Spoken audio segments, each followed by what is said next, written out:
How you doing? How's life? Wagwan.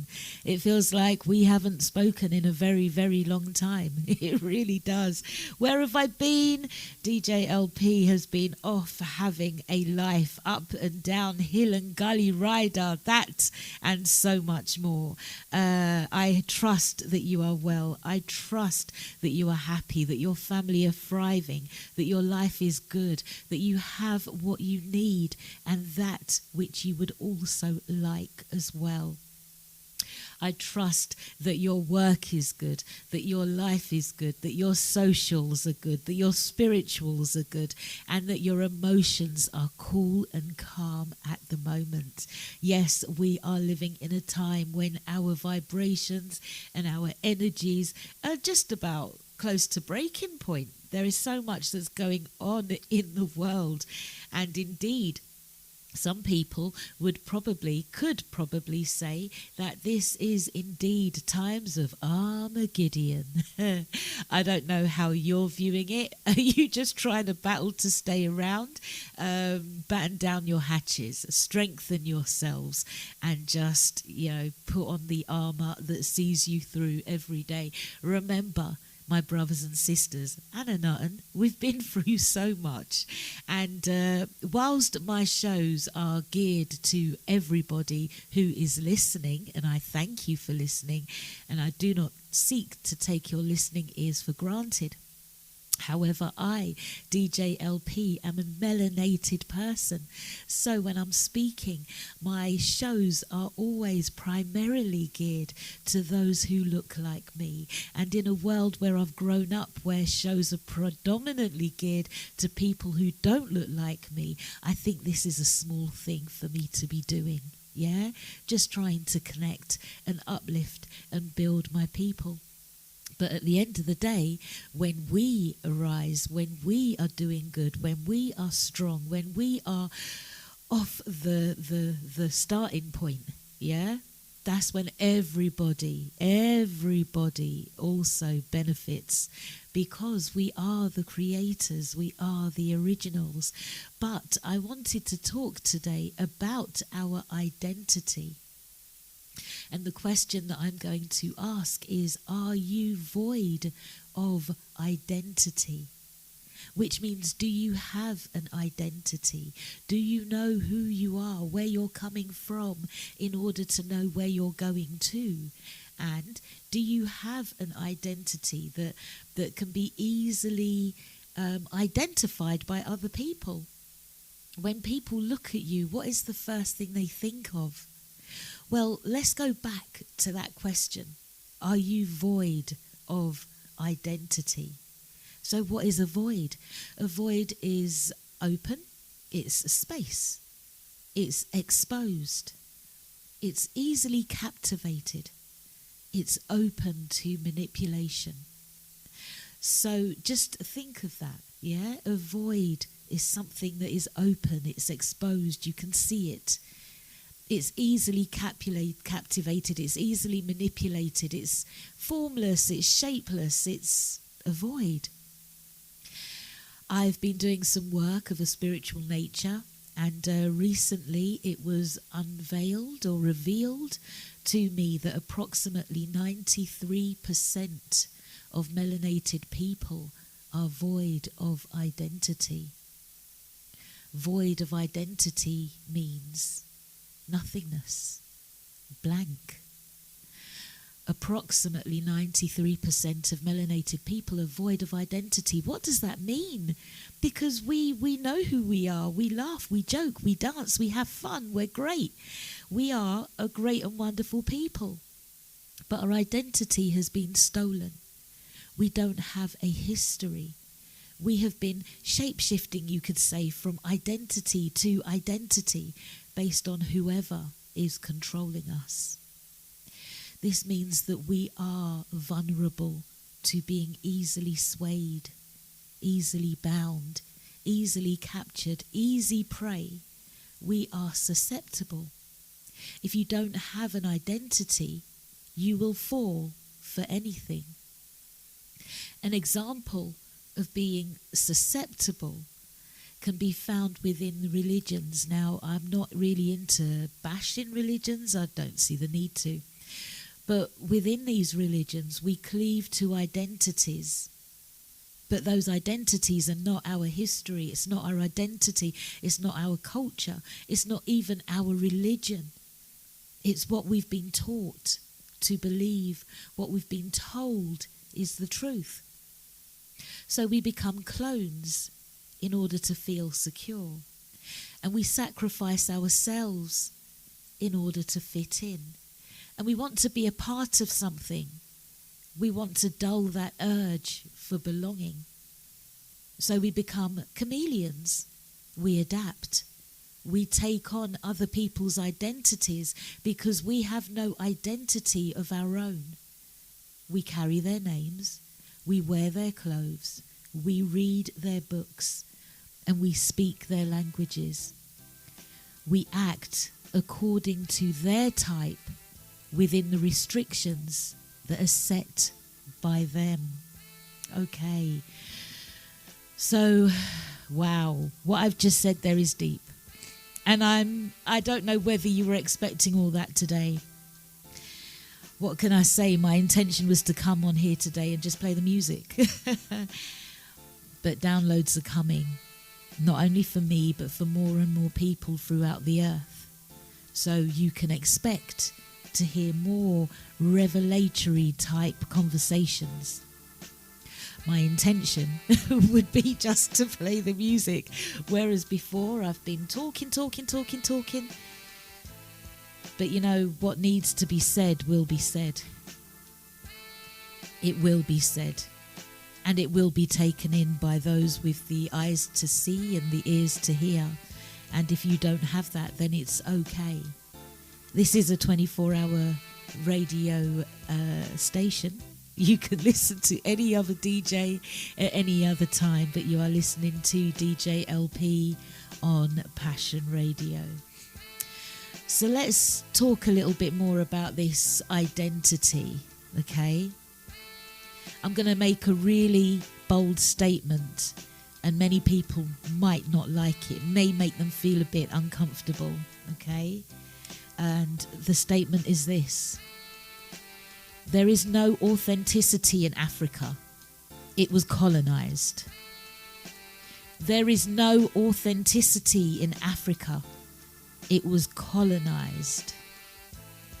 There is no authenticity in Africa. It was colonized. This is why we are quick to say we are black. Chinese has a culture, a language, Asians, Indians, Scottish, LGBT. There is a pride. This is a mindset that we can identify visually and mentally based on what we have seen and what they know and portray of themselves. They are on code with what it means to belong to a particular group of people. They are grounded and affirmed in their identity. When you ask a Chinese man, what is your identity? He's unlikely to say to you that he's Scottish or white. And even if he did, you would be searching for something more along the lines of China or Asia, because you would see it clearly before you.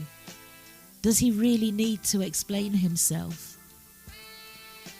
But when you say, I am black, does it affirm you? When you say, I am African, does it affirm you? Does it give you your place in the world? Well, I don't know. For me, it doesn't. There is no respect. For a lot of people, when they hear the word Africa, of the continent Africa, their first thoughts are dumb, lazy, poor, hungry, impoverished. Is that your identity, or has it been put on the African man? Is that true? Those images that many of us grew up to seeing on the television of starving children in Africa, was any of that true? It was put on the African man, and yet we carry these visions and we mistake them for an identity. So how about the West Indian man? What about his identity? If you say to a Jamaican, for example, what's your identity? What comes to mind? Is it weed? Is it Bob Marley? Bob Marley was his own man. And black isn't even a colour. It's not even a colour. So it's not an identity. When you ask a black American man about his identity, what are you expecting to hear? The common narrative, the N-word, rap. What comes to your mind? P. Diddy, imprisoned, drugs, enslavement. What comes to your mind then when you're asking a white American about their identity? It's a very interesting subject. The question is, are you African? That identity is laden with shame, embarrassment, degradation, disgrace. We are making a change, but still it's not our identity. It's been given to us. What we're fighting through, what we're trying to remove and restore, what we're trying to reverse is a lump of something that's been given to us that isn't ours, but we've adopted it and we've looked after it thinking that we needed to nurture it.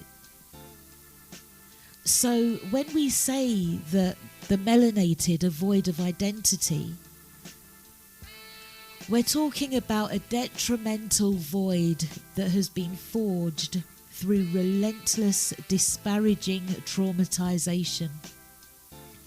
The melanated population are in almost constant malignant states that produce deterioration and death imposed by repetitive, heinous traumas. This is a dissociative state, rendering the majority susceptible to all manner of violations. I'm going to let that sink in. And then I'm going to say it again one more time. And I'm going to say it slower, not because I want you to feel the pain, but I really want you to take in the words. And I want you to just observe your body and how that feels within you, okay? So when we say that the melanated are void of identity, we're talking about a detrimental void that has been forged through relentless, disparaging traumatization. The melanated population are in an almost constant malignant state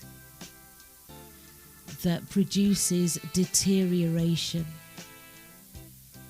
and a kind of death imposed by repetitive, heinous traumas.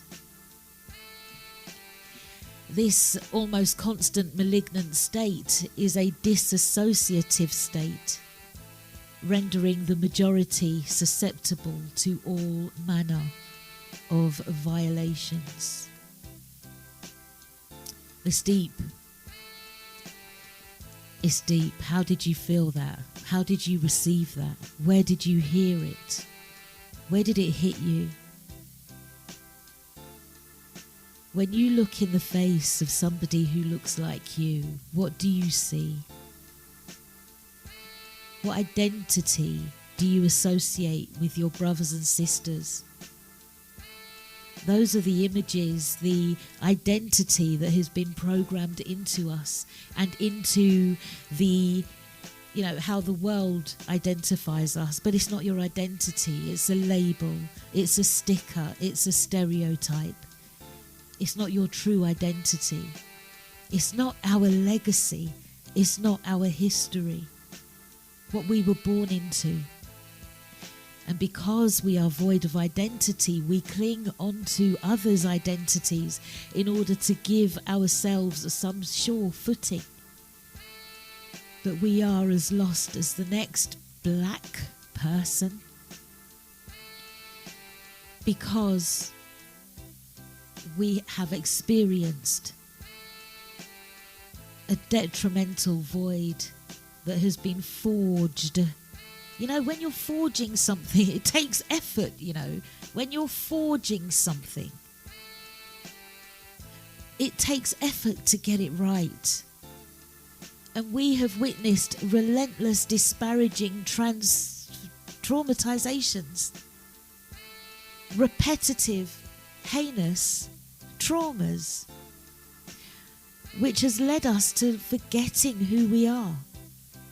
It's led us to disassociative states. That means that states where we go, we come, we go, we come. How do I elaborate on that? I want to say that your body it's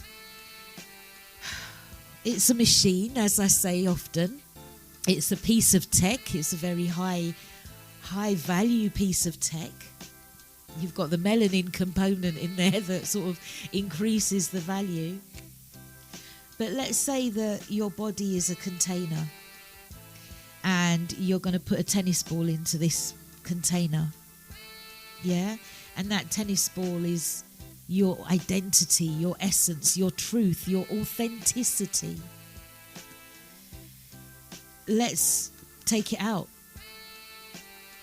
In that void, there are so many different entities, energies, and personalities that fill in where that tennis ball was.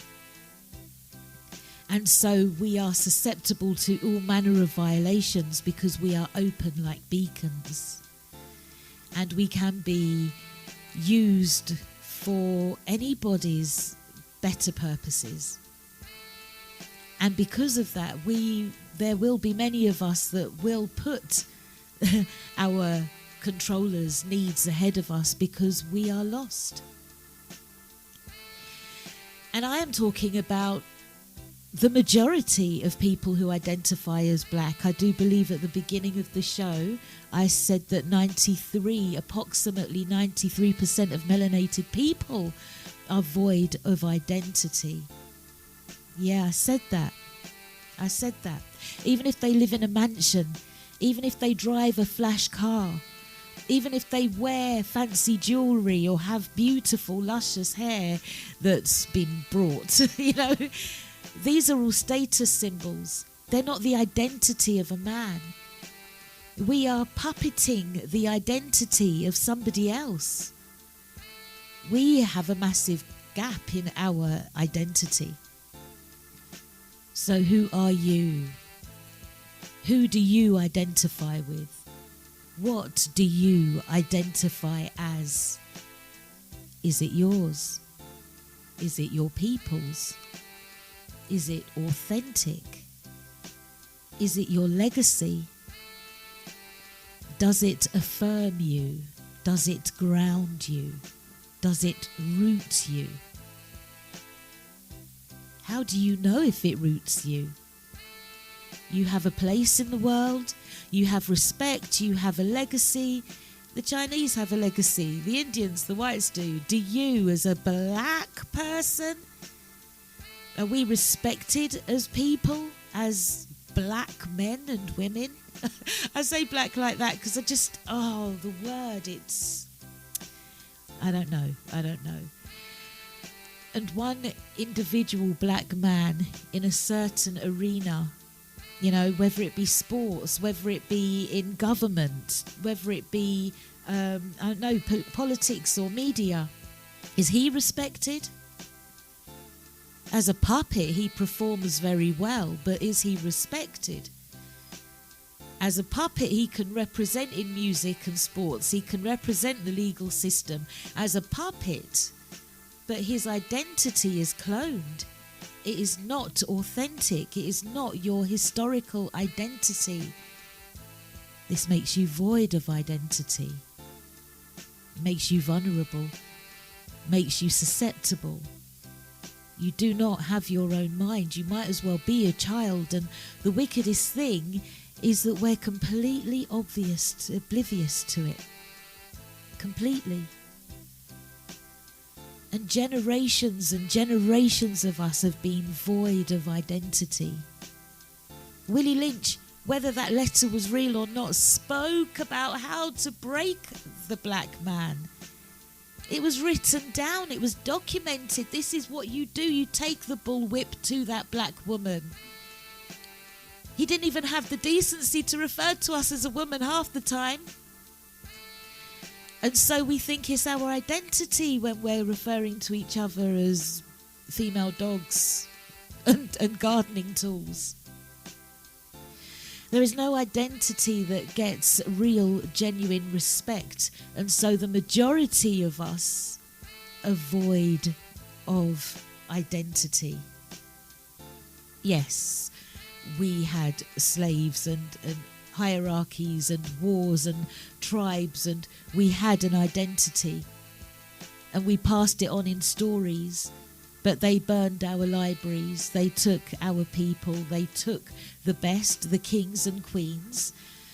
They learned and they twisted us and they corrupted us, and what they had stolen, they made it their own, they made it their legacy. And it's so twisted that we can't see ourselves in it anymore. We take pride in other people. So ask yourself the question, what is my identity? Many of us are void of identity. So try asking yourself that question, what is my identity? What is my legacy? What am I proud of? So what I want you to do is, in your own time, it doesn't need to be today. It might be a week, a month, a year from now that you might find yourself doing this. But get a piece of paper and I just want you to divide it into two. On one side, I want you to write, what is my identity? And then on the other side, I want you to write, what is my true identity? Okay? So what is my identity? I want you to put that in the first column. And then what is my true identity? I want you to write that in the second column. And then as you put pen to paper, I want you to just allow your hand to write the words that come through. It's as simple as that. What makes it easier is if you are in a room on your own, if you are calm and relaxed and in a meditative state, yeah? And just sit down and ask those two questions. What is my identity? And then what is my true identity? Now, I don't know, next time I'm on the radio, I might actually read out to you what I got. But that's not going to be for today. Okay? But I really want you to think about this. Let's take the Germans, okay? The German man. He may have stuff in his history that he's not proud of, but to be German carries weight. There's a lot more that Germans are proud of, yeah? Despite their history, there's a lot that they can be proud of. And I'll say, for one, the Skoda is a very good car, because I was recently in a head-on collision, and if I had been in any other car, it would have been a different story. So yeah, the Germans have got every right to feel proud. They certainly do. But in their past, there are things that they would rather not talk about, I'm sure. Despite that, they're doing well, they're thriving. So what have we accomplished? Because that's how the world kind of forms your identity. It's based on what you've accomplished, what you've achieved, your status, the state of your country, the mindset of your people, and how well they are doing in the world. So what are our accomplishments, and what are we actually walking proudly, individually, personally, carrying within ourselves? What is it that makes us get up every day and thrive? Is it for ourselves? Is it for the mindset of our people and the positive state of our country? Or are we inclined towards building that security, that strength, that safety in a world that is controlled by others? Whether you are a 7-day Christian or a lawyer or a CEO, these things are labels, they're not your identity. And so I'm just asking that question, yeah? What is it that makes us? Who are we? Because it's easy for us to say, yeah, I'm a doctor or a lawyer or a hypnotherapist even. But all of that's being carried out is not your identity. And oftentimes it's a profession that has been approved by somebody who doesn't look like you, so that you are able to serve even more and expel even more of your energy for somebody who doesn't look like you. And I'm not saying that we should give up our jobs at all. Not saying that.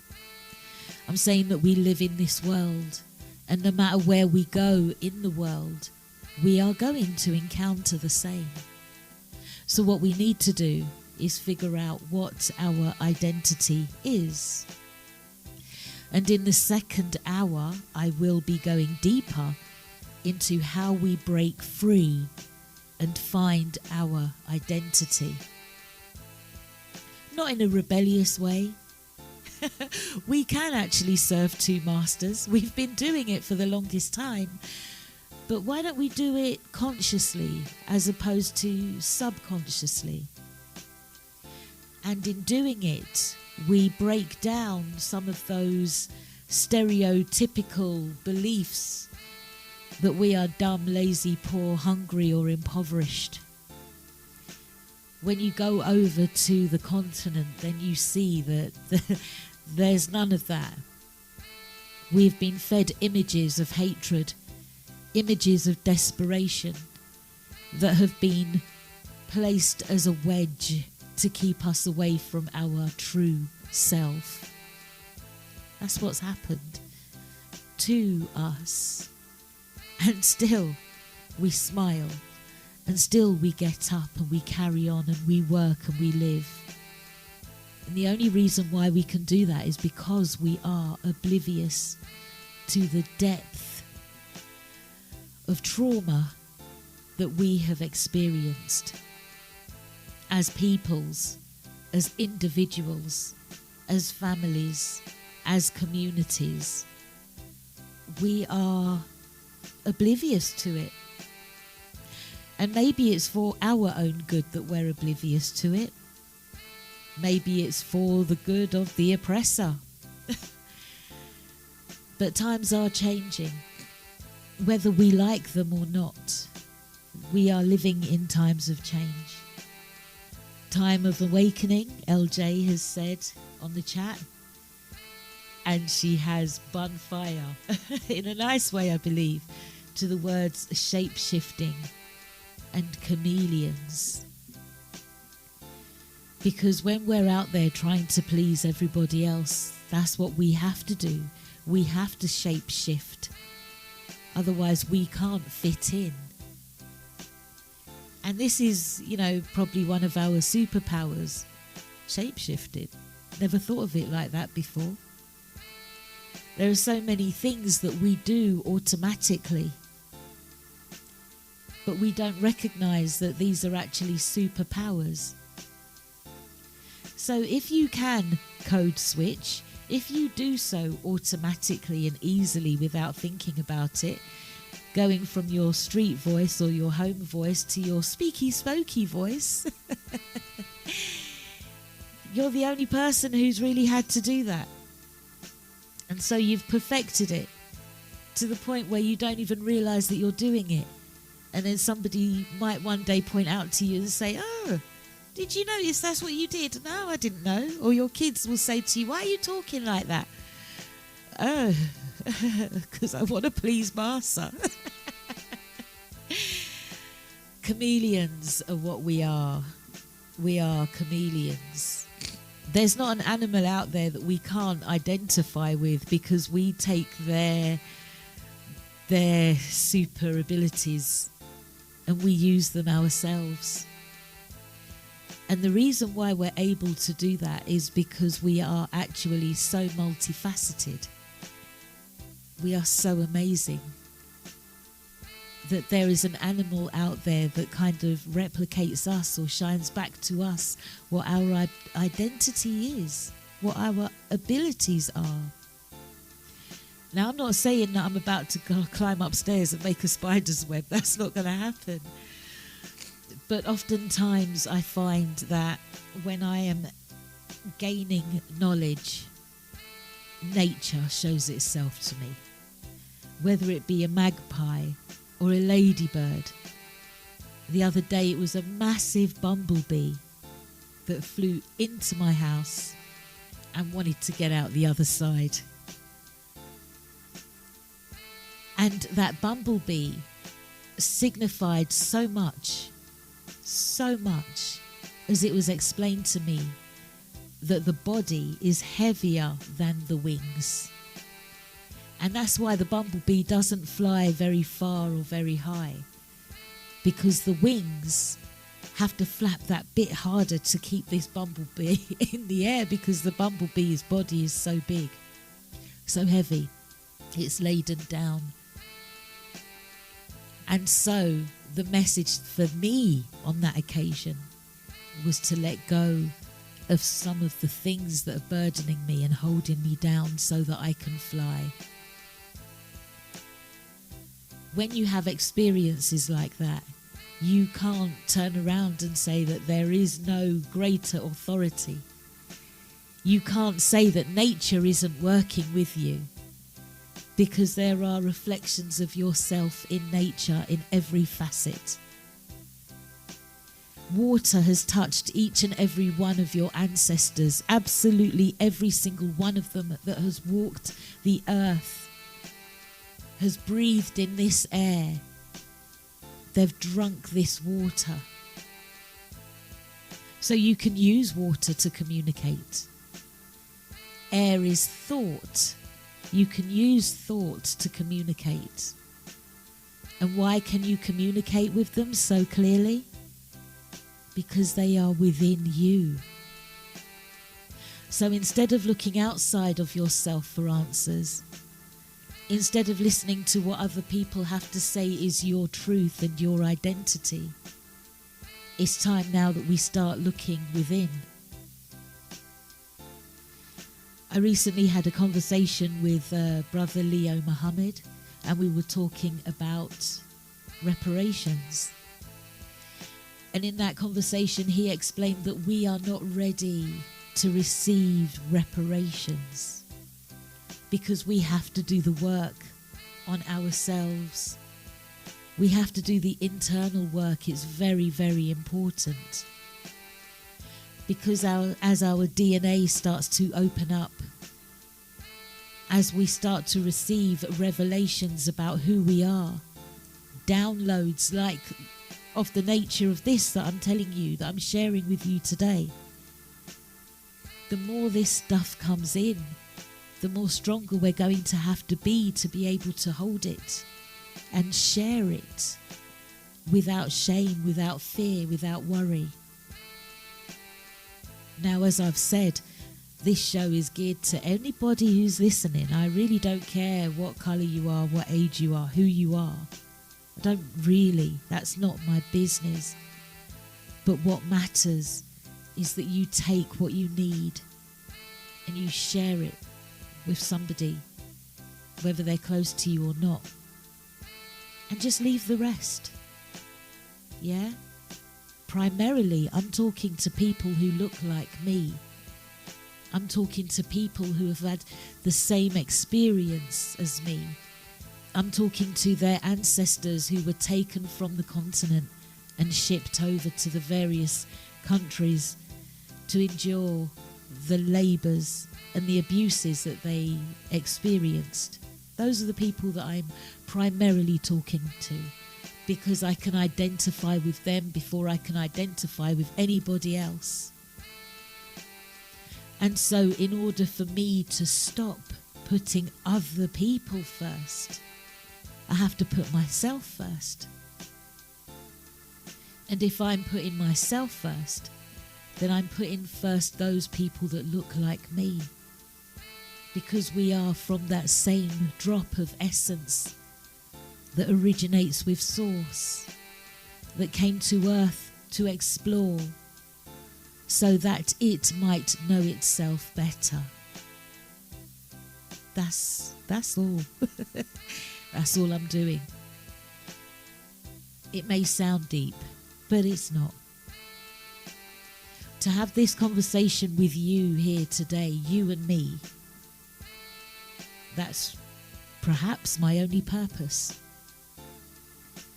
For me to be able to string a sentence together in a way that resonates with your soul. Maybe if you never hear another word from me again, it doesn't matter. Because you got what you needed. And that's it. We have to be able to look at life in a completely different way. Because we are facing a time when many, many, many of our brothers and sisters, parents and loved ones, are laying their bodies aside. Because the level of energy that is hitting the earth, the levels of light that are hitting the earth are just so awesome that our bodies can't take it.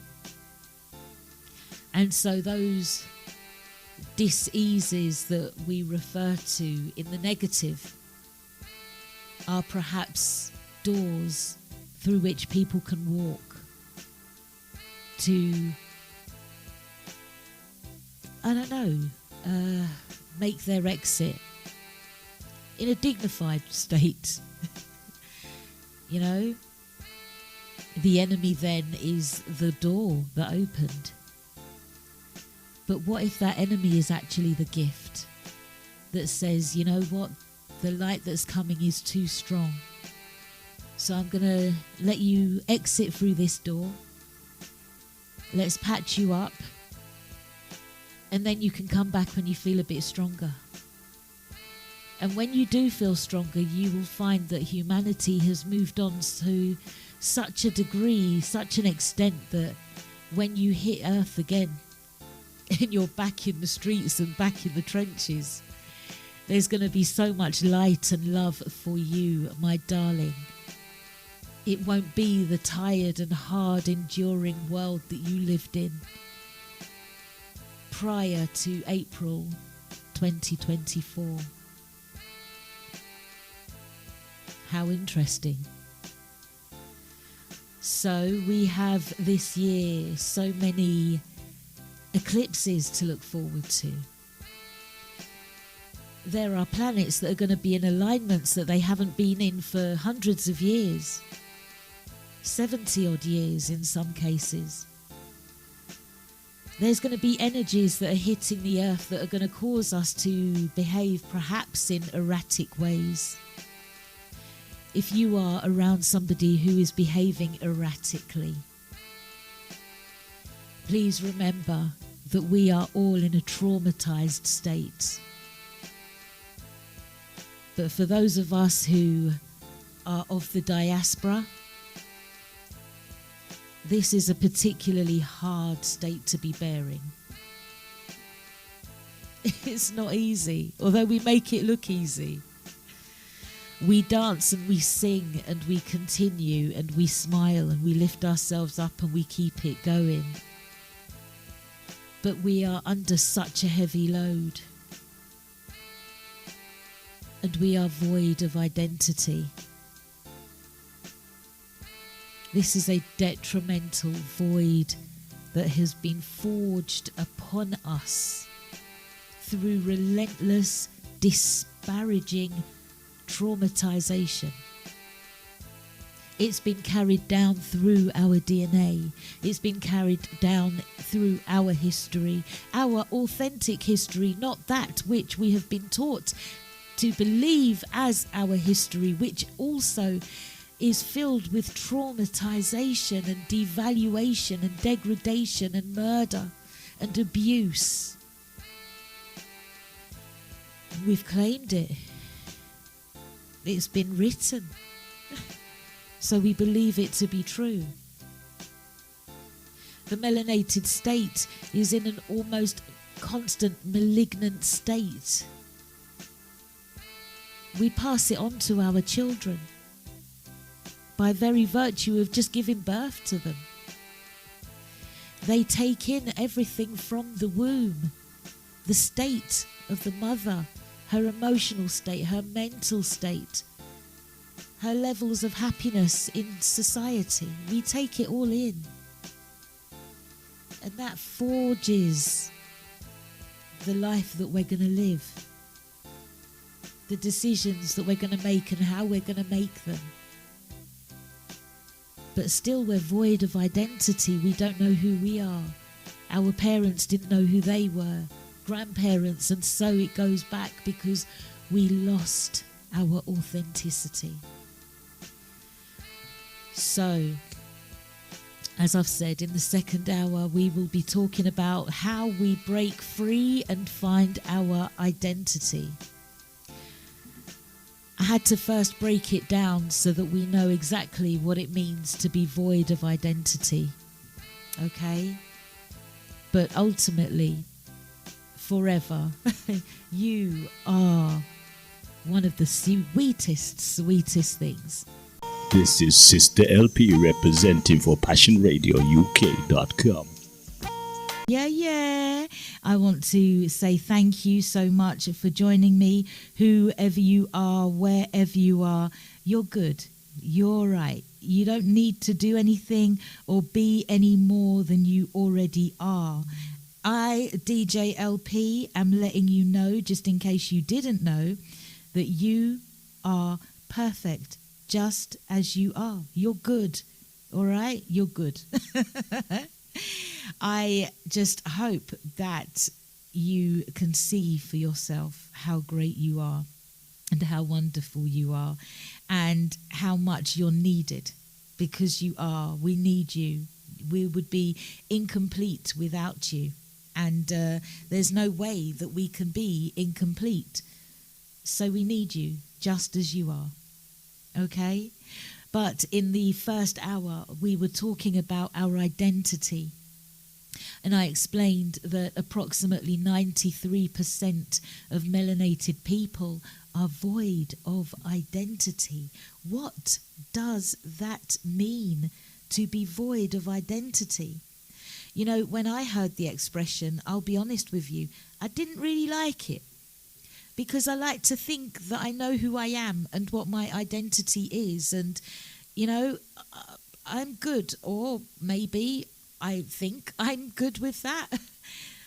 But that which I would refer to as my identity is not actually at all who I am.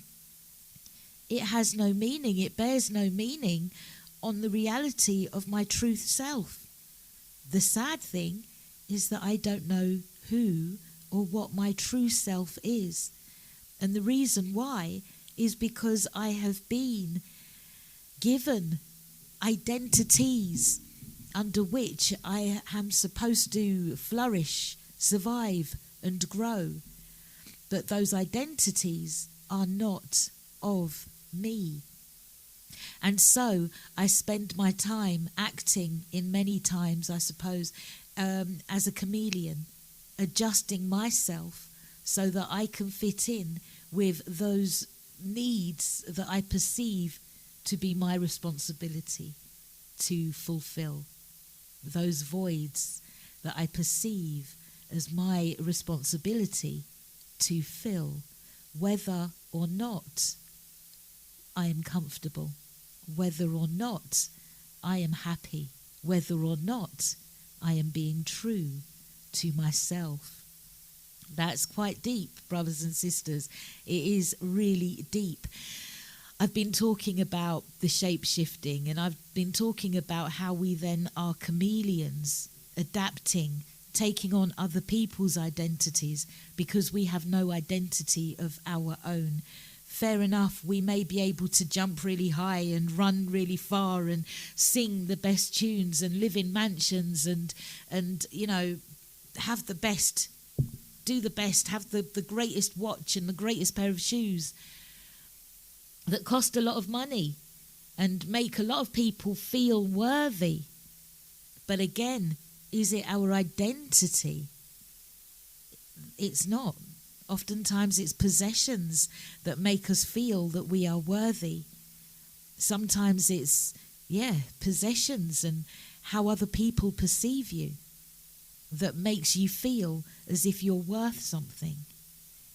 We're here in these different countries that are not necessarily ours.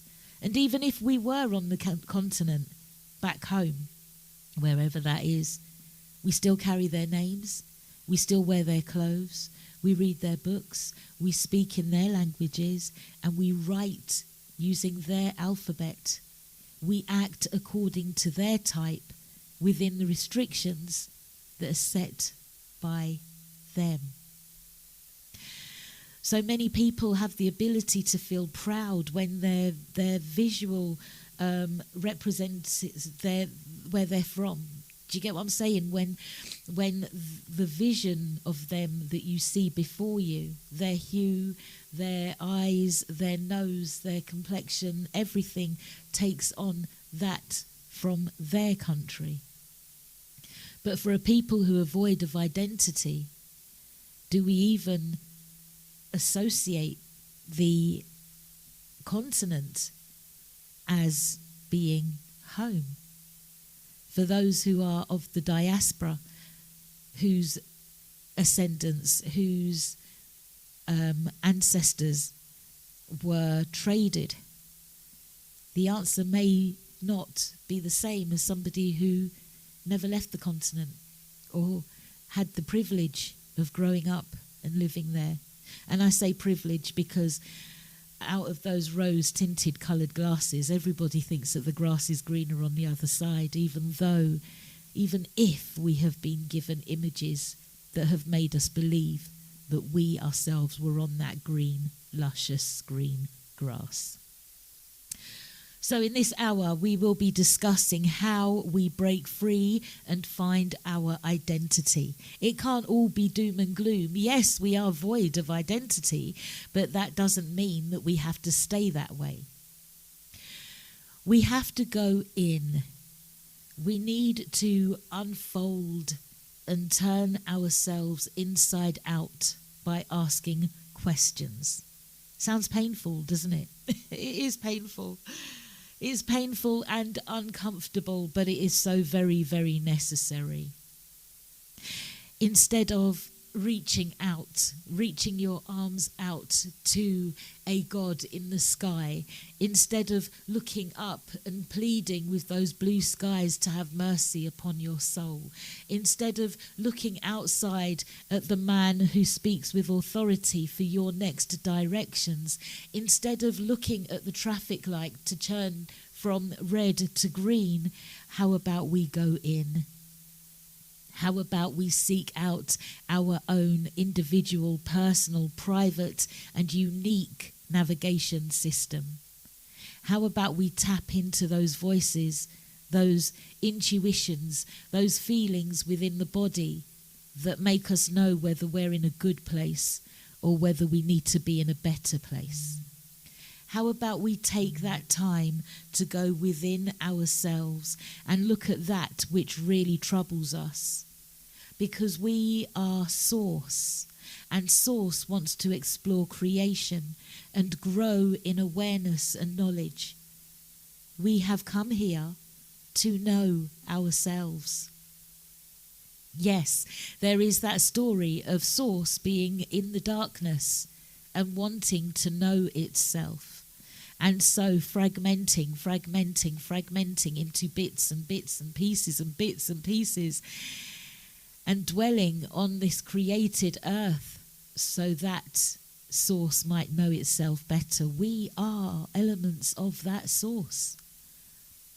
Our nature is to explore ourselves, is to look within, is to grow and to learn and listen and find our way back. to that darkness, I imagine, with knowledge and wisdom and overstanding and inner standing and cosmic standing, universal standing, galactic standing. Know thyself. Instead, we find ourselves here on this planet, this beautiful earth, being told to look outside of ourselves, being told to look up and around, or for guidance from other people who perhaps know better than us.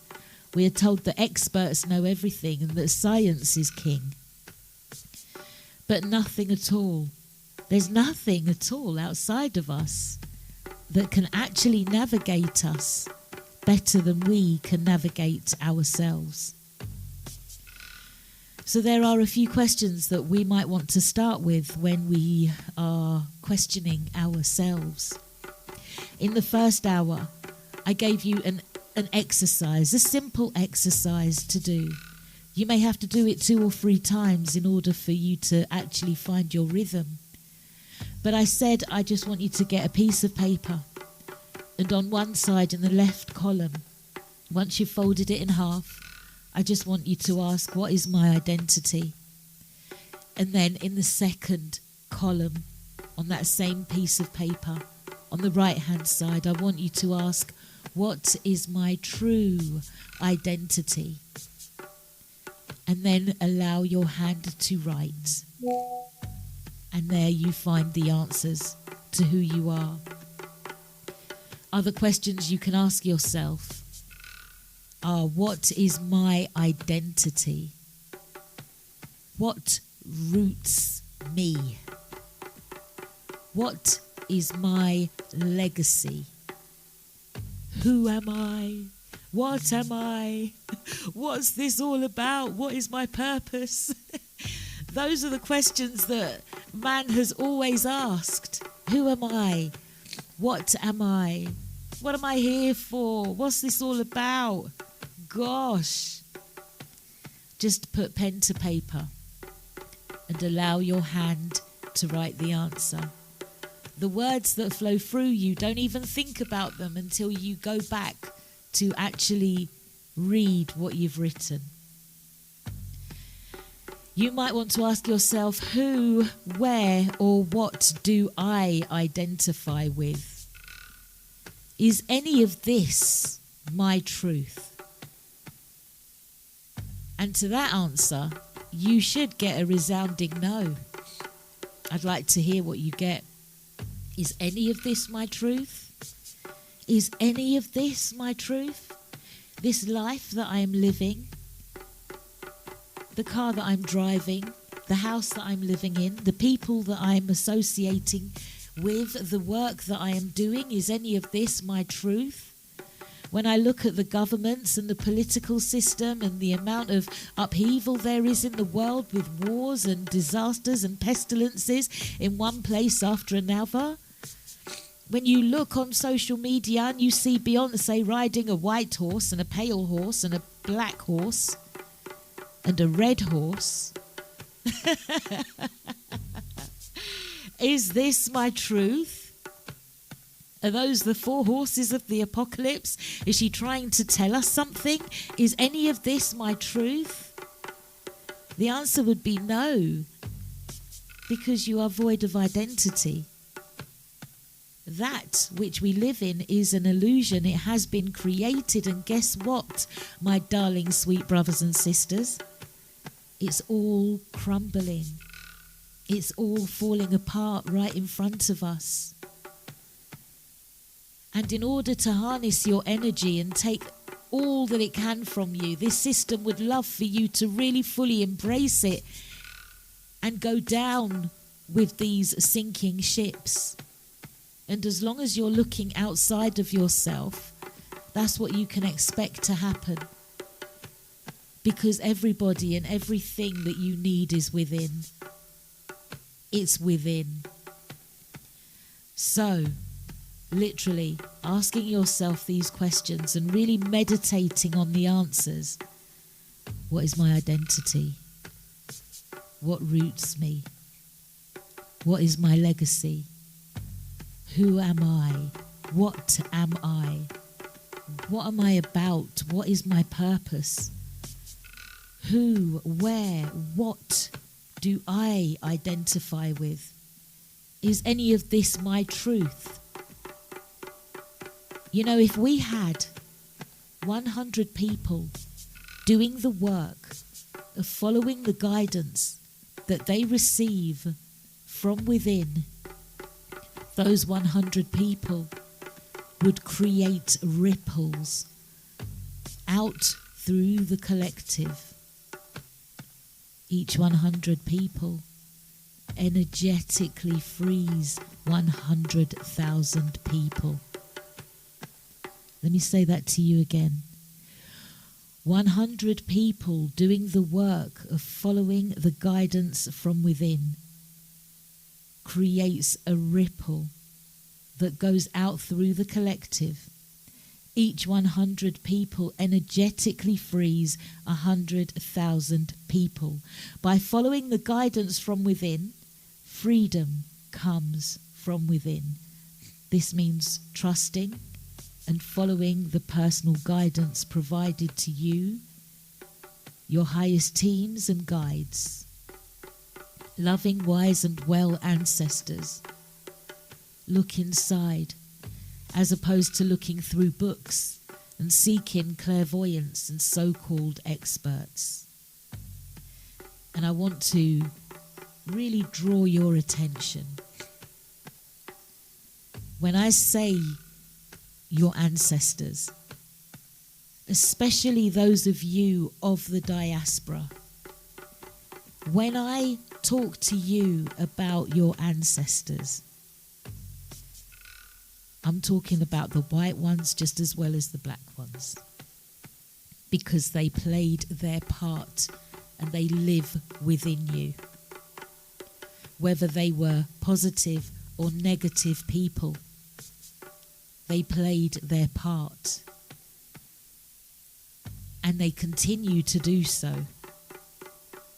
So it's time to get on code with them and receive from them your reparations, so that you can stand up in the skin that you are in and walk the earth with dignity and pride. Do you know that you have a nation within you? Do you know that your ancestors live within you? Do you know that you were created in the Creator's image? You are a drop of the ocean of the Creator. You can access the Creator from within yourself. It's like getting to know someone. There may be 10 voices that answer a question, but after a while, and I'll be realistic, after about 6 months or so, you can pick up their voices and you can figure out who's who. This involves using your spiritual ears.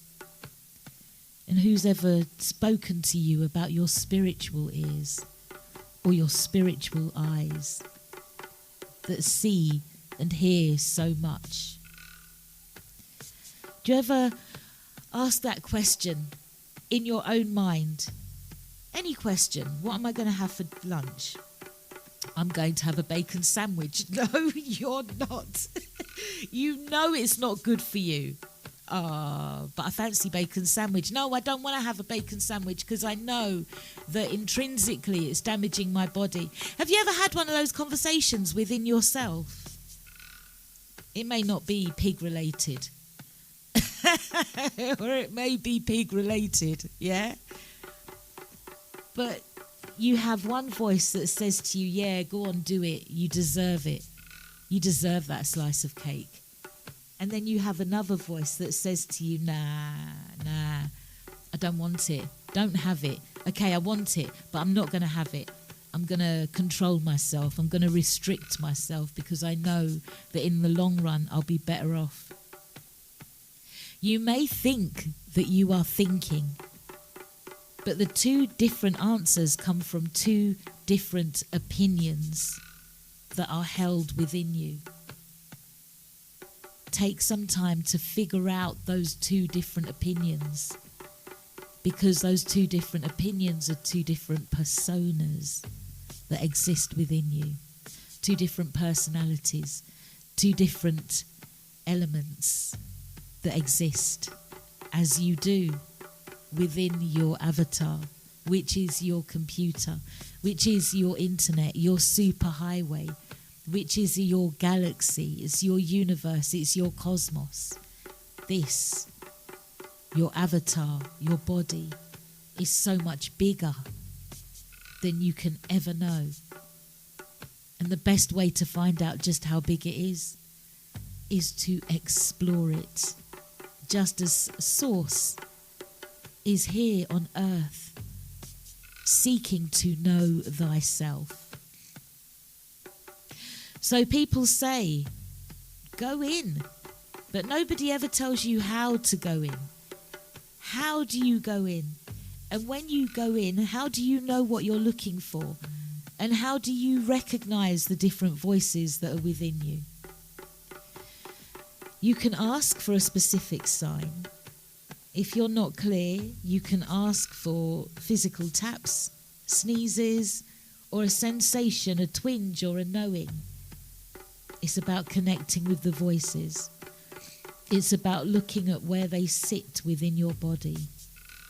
It's about looking at your heart and speaking to it and asking questions that cannot be intercepted. Your heart is never going to give you a false answer. Your body is not going to give you a false answer.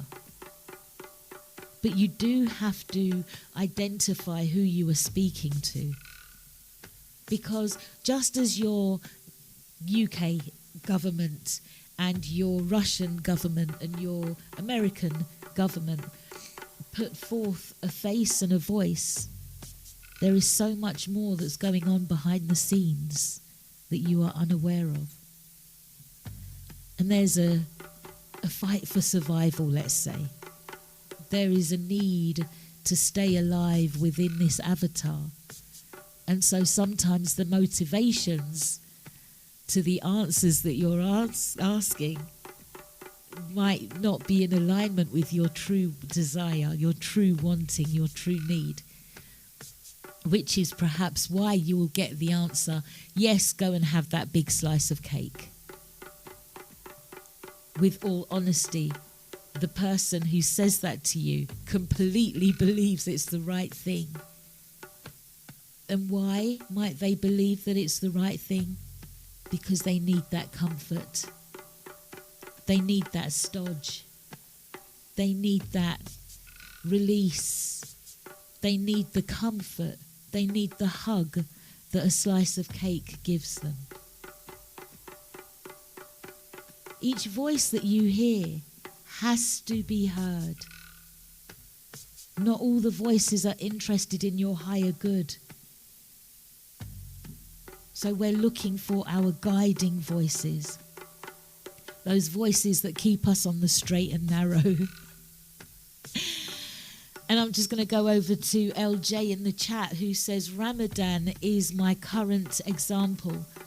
Not breaking it is good for me, irrespective of the temptation. Yes, as it's Ramadan, there's a lot of people who may be feeling the pressure right about now. I heard it said that they don't even listen to music when it's Ramadan. Maybe somebody can correct me. I can probably go without the food. Yeah, I can go without the food, but can I go without the music? That's another one. But I've got another exercise for you, okay? This is in line with the fact that people say that we should go in, but they never tell us how to do so. People say that we should surrender, but nobody ever says this is how you do it, all right? I'm not telling you to surrender. That's another show. It is another show. Surrender, acceptance, and allowance. This is another show. For 21 days, 3 times a day, 3 times a day, for 21 days, say, guiding voice, let me hear you. Give it a try. Guiding voice, let me hear you. For 21 days, 3 times a day, say, guiding voice, let me hear you. Everyone is different, and in truth, no one can tell you what to do. Behind closed doors, we all live differently and have different behaviour styles that are formed from our experiences, past and generational bloodline traumas. We have splintered and broken personalities, but we are not connected to our true identity. So ask yourself that question in your head and start noticing who is answering.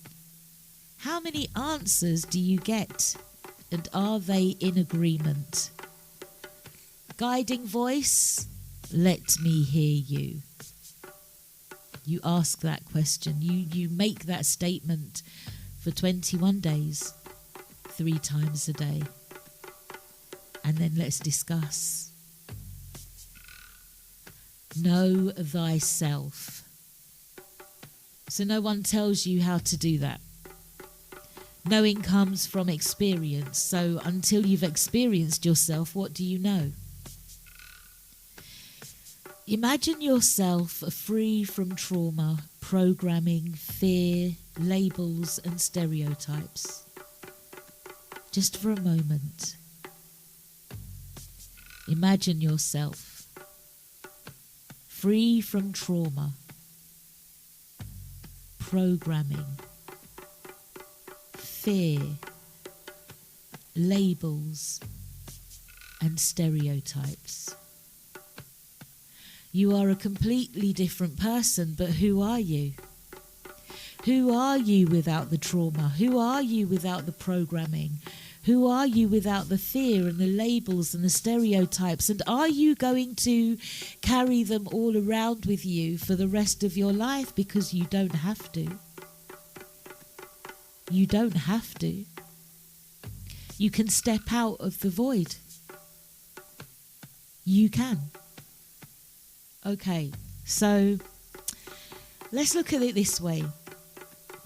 And during my work this weekend, so much insight, so much download, so much information, so many pictures, visions, aspects, I suppose. Oh my gosh, okay, that makes sense.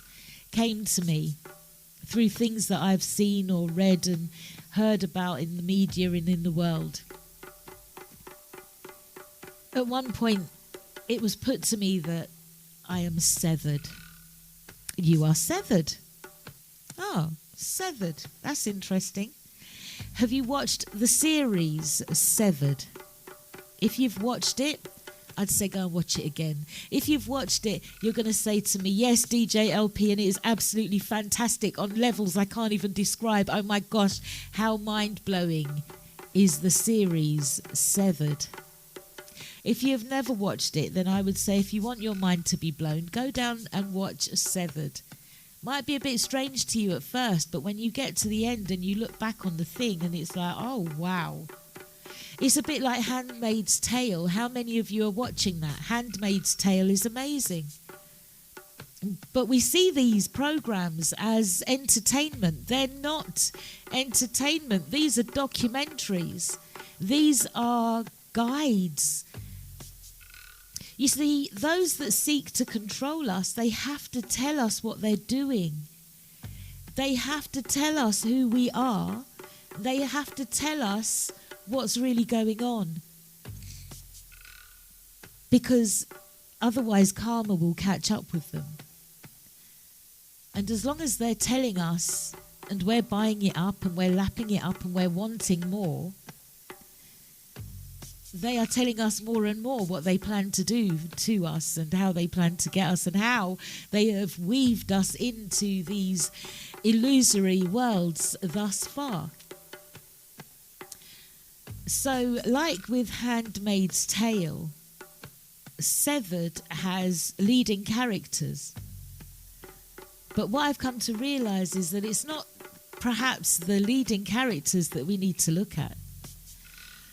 we've got Helena Egan on the outside. Let's call it a dome.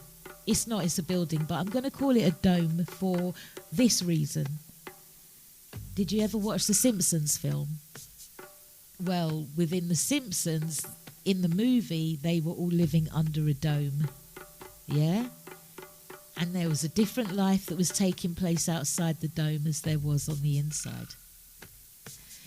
So going back to Severed, we've got Helena Egan. She's on the outside. And what she has done is she has severed herself and put Helly in the dome. That's the simplest way. And it's a bit like saying that Serena on Handmaid's Tale created a world and she put herself in it and she suffered the consequences of the world that she created. I hope that this makes sense. So Helena Egan from Severed is part of a family that's funding a controversial project. And for social promotion, she has put herself into the project to prove that it's safe and great. In order to do this, she becomes severed from herself, void of her identity, completely wiped of mind and completely empty. Within the project, Helena, which is the Greek word for shining light, and Egan, which means the dark one, is called Helly, hell, hellish. And inside this dome, she has no idea who she is or how she got into this workspace and if she's ever going to get out. In fact, she's going crazy trying to get out. So it's really interesting when I have that notion put to me in that way. It tells me that there is an aspect of me that is within the dome.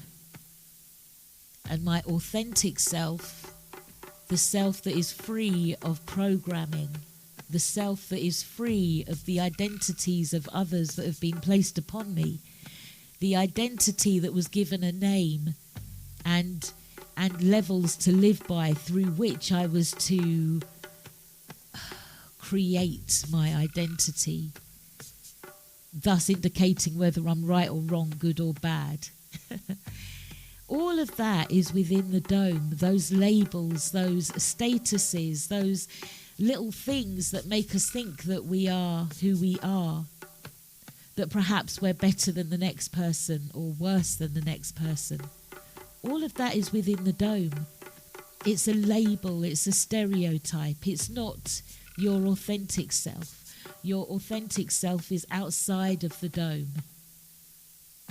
It's outside of the dome and it's waiting to connect with you. All you have to do is go within and find it. Maybe, off the top of my head, here comes another one. In the darkness, in the still of the night, with your eyes closed, put your finger into your belly button. And imagine plugging yourself into your belly button, which is like a plug switch of electricity, a hive of activity. Go through your umbilical cord and allow yourself to fly within your avatar, to go to those spaces, places, and see the truth of who and what you are. There are so many programs in the world that are rammed to the brim with suggestion and symbolism, and they're designed to awaken, but they're also designed to deceive at the same time. It's a taunting of us, and we can't even see it because we are severed from our original state. We know not who we are, and we are fast going out of our minds. We are delusional because we are living within and adding to an illusion. We have a lack of identity because we are traumatized. We can see that we are living in a time of change. We just need to be having more of these kind of conversations so that we don't lose our minds, because that can very well happen at this time that we find ourselves in. As I said, we have eclipses due this year. This year is going to be a time of change. There are going to be planetary alignments that are going to take place that haven't been seen on Earth in hundreds of years. Another one in 70 years. You know, there's going to be a planetary alignment that we've not seen in a long time since the start of the Vietnam War. So that happening in Aries, all these energies rising up in this new year, because the new year starts in spring. All of the energies that are rising up and round at the moment are in the house of the sheep and the ram and the lamb and the goat. Which one are you? Are you a sheep? Are you a lamb? Are you a ram? Or are you a goat? Because you're going to have to be pretty heavy-handed and footed and heavy-calved to see yourself through the energies that are coming. And as much as possible, I would just urge you to try and stay calm and be in a state of observance. So first, what is your identity? When you know who you are, then you can root yourself in. What was it that Marcus Garvey said? A man without knowledge of his roots is like a tree. No, a man with no knowledge of his history is like a tree without any roots. So what does identity mean? A state or fact of remaining the same, or one's under varying aspects or conditions. We don't remain the same. We mutate. We change shape. We make others feel comfortable. Okay? So what is an identity? An identity is a state or fact of remaining the same. The same. Yeah? We change our nature to be the same as other people. We mutate, we change shape, and we make others comfortable. Identity is supposed to give you a sense of significance, a sense of purpose, personal qualities and values. So what do you identify with? Who do you identify with? Who do you surround yourself with? Who are you seeking approval from, and why? You have no authentic collective history. We've been tampered with. Our history has been hidden, so we identify with other people's perceptions of who we are. We identify with other people's opinions of who we are, with no awareness that we're doing it. How many, I asked the question, how many of the descendants of those who were enslaved are void of identity? I asked the question, how many of the descendants of those enslaved are void of identity? And I got 42 to 43% of people living outside the continent are void of identity, including black and mixed race. And as I'm reading that out to you, I'm like, oh my gosh, these people are going to think that I got this from AI. I tapped in to a source of AI that was linked to intuition. The answers came from within. How many descendants Of those enslaved, void of identity, 42 to 43% of people living outside the continent are void of identity, including black and mixed race people. Brothers and sisters, I can't impress upon you enough. Hard times are coming. Grounding and rooting yourself is vital. Divine law says that you have the right to protect yourself. People were docile during COVID, but we are not the same people because there is so much more information out there as we wake up. Look at the lengths that these people are going through to keep their foot in our necks. And look at the lengths that Source is going to answer your question. Who am I? It's major, it's mind-boggling, and it will be maddening. But this is the question that you're going to be asking yourself in the not-too-distant future as it starts to hit the fan. Who am I? What am I doing? Why am I doing it? How many times do we ask these questions over and over again? But here's the thing about questions, and I got this from Michael Beckwith. Behind every problem there is a question trying to be asked.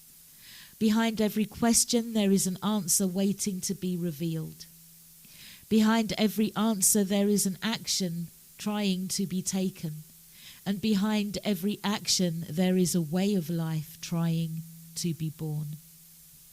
Each time you ask the question, you will get fuller and richer answers as your inner knowledge expands. And you, my darling brother and sister, will know yourselves. And that's all you have to do.